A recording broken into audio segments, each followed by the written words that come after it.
ایران کے بادشاہ نے اپنے بیٹے کو پڑھانے کے لیے ایک استاد صاحب کا بندوبست کیا. استاد صاحب کو کہا کہ میرے بچے کو دین پڑھائیے، میں چاہتا ہوں کل اس نے عنان حکومت کو سنبھالنا ہے تو یہ دین سے آگاہ ہو جائے، اس کو کچھ سکھائیے، پڑھائیے. بہت نیک بزرگ بڑے درویش عالم پڑھانے لگے، اسباق مکمل ہو گئے، دین کے اسباق قرآن مجید پڑھایا، احادیث طیبہ کا درس دیا، اصول فقہ سے روشناس کرایا. جب بچے نے مکمل تعلیم حاصل کر لی اور آمین ہو گئی، دستار ہو گئی، فارغ ہو گئے، تو پھر ایک دن استاد صاحب نے کہا بیٹے کل تم نے ضرور آنا ہے، کچھ بات کرنی ہے. شہزادہ گیا ملنے استاد صاحب سے. استاد صاحب نے کنڈی لگا لی، ہاتھ میں درہ پکڑ لیا، مار مار کے پورے وجود کو زخمی کر دیا. کوئی غلطی نہیں، کوئی بات نہیں، مارا. اب بچہ آیا آ کے بادشاہ سلامت سے کہا کہ ابا جی سمجھ نہیں آئی، بڑا مارا ہے استاد. تو سیانے تھے نا بادشاہ، یہاں تو قاری صاحب روز کٹہرے میں کھڑے ہوتے ہیں، مولوی صاحب آپ نے میرے بچے کو کیوں مارا ہے؟ آپ 8,000 کے مولوی ہیں، میرا کئی کروڑ کا بچہ ہے، سویرے بدل لیں گے. خبردار آپ نے بچے کو ہاتھ لگایا، اپنی حیثیت میں رہے معاذ.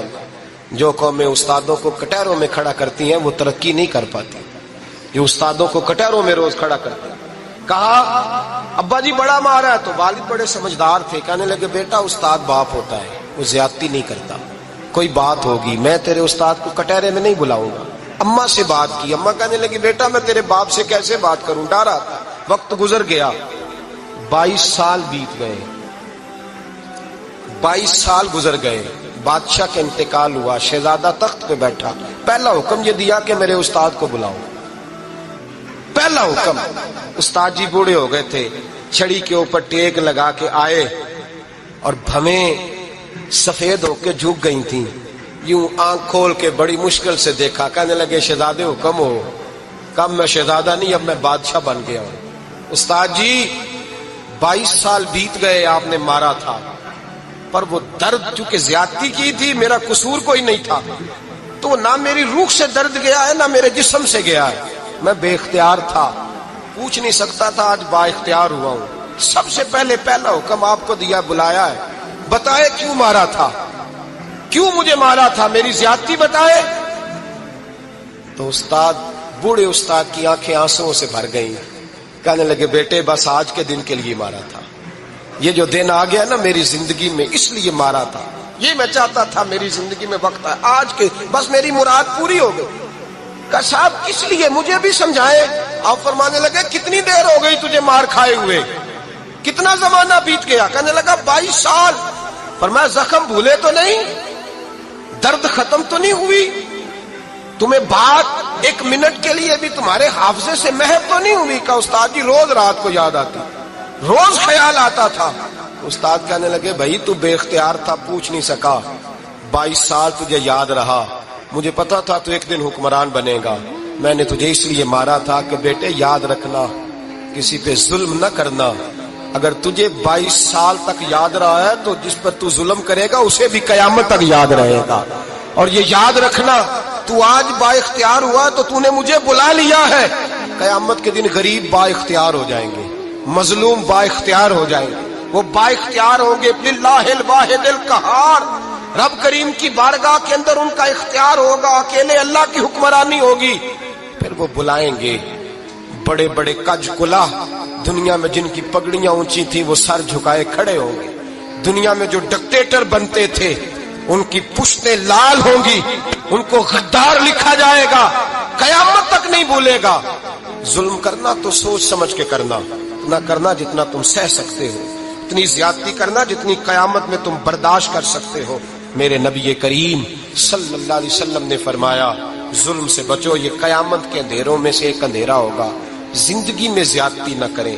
اگر تھوڑی دیر کے لیے کوئی چیز برداشت کر جائیں گے تو وہ فائدہ دے جائے گی، کچھ دیر کے لیے اگر سہ جائیں گے تو نفع مل جائے گا. سہنے کی کوشش کریں لیکن زیادتی نہ کریں. نظر کو، سوچ کو، ذہن کو پاک رکھیں. اور میرے بھائی زندگی پوری ظلم سے بچیں، زیادتی سے بچیں. امیر المومنین حضرت جناب سیدنا عمر فاروق رضی اللہ تعالیٰ عنہ رات گھر میں تھے تو رونے لگے، بڑی دیر تک روتے رہے. والدہ اٹھی تو صاحبزادے سے کہنے لگی پتہ کرو تمہارے باپ کو کیا مسئلہ ہے۔ شہزادے آئے، کہنے لگے امیر المومنین والد گرامی کیا ہوا؟ تو حضرت عمر فاروق کہنے لگے بیٹا اپنی اماں کو بلاؤ۔ والدہ آ گئی، کیا بات ہے؟ کچھ طبیعت خراب ہے تو حکیم کا بندوبست کیا جائے۔ تو حضرت عمر کہنے لگے کچھ بھی نہیں، آج مسجد سے نکلا ہوں تو نبی پاک کے صحابہ میری تعریفیں کر رہے تھے۔ یہ حضرت فاروق اعظم کے وصال کے قریب کے دن ہے۔ تعریفیں تو حضرت یہ رونے کی بات ہے کہ خوش ہونے کی؟ آپ فرمانے لگے نہیں، سوچتا ہوں باہر تو میں اچھا رہا ہوں، پتہ نہیں گھر میں ہی کوئی زیادتی نہ ہو گئی ہو، پتہ نہیں تمہارے ساتھ بھی میرے معاملات ٹھیک تھے کہ نہیں، صحابہ تو تعریف کرتے ہیں، رو رہا ہوں تمہاری وجہ سے نہ الجھ جاؤں، بیوی ہی نہ کہے میرا حق ہی ادا نہیں کیا۔ یہ لفظ کہتے کہتے پہاڑ ہے یہ شخص، کیسر و کسرا کانپتے ہیں۔ حضرت عمر رو پڑے، بی بی سے کہنے لگے مجھے اللہ کی رضا کے لیے معاف نہیں کر دیتی؟ میرے اوپر بوجھ تھا امت کا، میں ساری رات مدینے کی گلیوں میں پھرتا تھا، دن سارا مسجد میں گزرتا تھا، میں تجھے وقت نہیں دے پایا، معاف نہیں کر دیتی؟ تو زوجہ کہنے لگی نہیں عمر، میں نے بھی زندگی میں اپنا کوئی سکھ چین نہیں دیکھا، کوئی چاؤ پورا نہیں کیا، میں کیسے معاف کر دوں؟ میں نہیں معاف کرتی۔ حضرت عمر زمین پہ بیٹھ رونے لگے، کہنے لگے چل معاف کر دے۔ کہنے لگی ایک وعدہ کرو، قیامت کے دن رب کریم کی بارگاہ میں میری سفارش کرو گے؟ اللہ کی بارگاہ میں عرض کرو گے کہ اللہ اچھی تھی، مجھے کپڑے دھو کے دیتی تھی، روٹی پکا کے دیتی تھی، میری عزت کی محافظ تھی؟ جناب عمر کہنے لگے تیرے ساتھ وعدہ ہے، رب اپنے فضل سے عمر کو جنت دے گا تو عمر تجھے جنت میں ساتھ لے کر کے جائے گا، تیرے ساتھ وعدہ ہے۔ میرے بھائی جن کے دلوں میں احساس تھا کہ ہم سے کوئی زیادتی نہ ہو جائے کسی جگہ، وہ تو یہاں تک معاملہ کرتے تھے، یہاں تک ان کا خیال رہتا تھا۔ عزیزو، ایک تو نظر میں حیا پیدا کریں، والدین کی بہت بڑی ذمہ داری ہے۔ لاکھوں بچے مرضی کی شادیاں کر رہے ہیں، ہزاروں گھر اجڑ رہے ہیں، یہ وہ والا زہر ہے جو ہر گھر میں تیزی سے پھیلتا چلا جا رہا ہے۔ پہلے ہم کہتے تھے کہ بچہ باہر نہ نکلے، اب کہتے ہیں اللہ کہیں موبائل لے کے تنہا نہ بیٹھ جائے، کہیں تنہا نہ بیٹھ جائے، کیا بنے گا اس کا اگر یہ گندگی اور یہ ایسا نشہ ہے جو اجاڑ کے رکھ دیتا ہے انسان کی توانائیوں کو۔ ایک تو ذہن کو، طبیعت کو پاک رکھیں، دوسرا زیادتی کبھی نہ کریں۔ یہ دو سبق اگر امت کو یاد ہو جائیں تو پھر معاشرہ بڑی تیزی سے اصلاح پذیر ہوگا۔ نہ دیکھو دنیا کیا کہتی ہے، یہ دیکھا کرو رسول اللہ کیا کہتے ہیں۔ نبی پاک چھوڑ دو ساری دنیا کے دھوکے، سارے فیشن، ساری رسومات، ساری تہمات چھوڑ دو۔ نبی پاک کی غلامی عزت ہے، حضور کی غلامی۔ یار بندہ بالکل بے عمل ہونا، بالکل تو میری طرح داڑھی رکھ کے پگڑی باندھ کے بس میں بھی چڑھ جائے تو کئی لوگ سیٹیں خالی کر دیتے ہیں، کہتے ہیں بزرگوں یہاں آ جائیں، حضرت جی یہاں آ جائیں، تو پھر عزت کس چیز کی ہوئی؟ سنت مصطفیٰ کی ہوئی نا، پھر عزت نبی پاک کی سنت کی ہوئی نا، وقار کی ہوئی نا۔ ایک صاحب، ایک بچے نے داڑھی رکھ لی تو مجھے آ کے کہنے لگے حضرت جی لوگ بڑے بڑے لقب دینے لگے ہیں۔ میں نے کہا کیا؟ کوئی کہتا ہے حضرت صاحب، کوئی کہتا ہے قاری صاحب، کوئی کہتا ہے حافظ صاحب، کوئی کہتا ہے علامہ صاحب۔ تو میں نے کہا تیری موج نہیں بن گئی؟ 4 سالوں میں حفظ ہوتا ہے، تجھے مفت کا لقب مل گیا ہے، درس نظامی 8 سال میں ہوتا ہے، مفت کا علامہ بن گیا ہے، تجھے وقار نہیں دے دیا اللہ تعالیٰ نے؟ عزت، میرے اعلیٰ حضرت فرماتے ہیں عزت صاحب طبقات کہتے ہیں۔ میرے مصطفیٰ کریم سید عالم صلی اللہ علیہ وسلم کے وصال ظاہری کے ایام قریب آئے تو حضور نے سرخ پٹی باندھی، تیز بخار ہے نبی کریم کو، 2 صحابہ سہارا دے کے مسجد میں لائے، نبی پاک علیہ السلام کو بظاہر سہارا دے کے لایا گیا۔ کریم رسول نے لوگوں کو جمع کیا، حضور آج کیا ہونے والا ہے، آج کیا کہا جائے گا، آج کس لیے میٹنگ بلائی ہے؟ نبی کریم کے کل صحابہ جب مسجد میں جمع ہوئے تو کھچا کھچ مسجد بھری ہے۔ وصال ظاہری سے چند یوم پہلے کی بات، نبی پاک نے فرمایا آج تمہیں کوئی جہاد کی ترغیب نہیں دینی، آج کوئی نیا پیغام نہیں دینا، آج تمہیں بتانا ہے کہ رب نے اپنے بندے کو اختیار دیا ہے، چاہے تو دنیا میں رہے، چاہے تو اس کی بارگاہ میں حاضر ہو جائے۔ اس عبد نے بارگاہ ربوبیت کی طرف لوٹنے کا ارادہ کر لیا ہے۔ حضرت صدیق اکبر رونے لگے تو صحابہ نے کہا تمہیں کیا ہوا؟ کہنے لگے سمجھ نہیں رہے، کسی کی بات نہیں کر رہے، نبی پاک تو اپنی بات فرما رہے ہیں، اس نے جانے کا ارادہ کر لیا۔ سنیے میرے بھائی، محبوب پاک نے فرمایا بھائی کسی شخص کو میری طرف سے کوئی تکلیف پہنچی ہو تو بدلہ لے سکتا ہے، بدلہ لے سکتا ہے، کسی کو تکلیف پہنچی ہو۔ صحابہ پھوٹ کے رونے لگے، محبوبہ کرم ہی کرم ہوا ہے،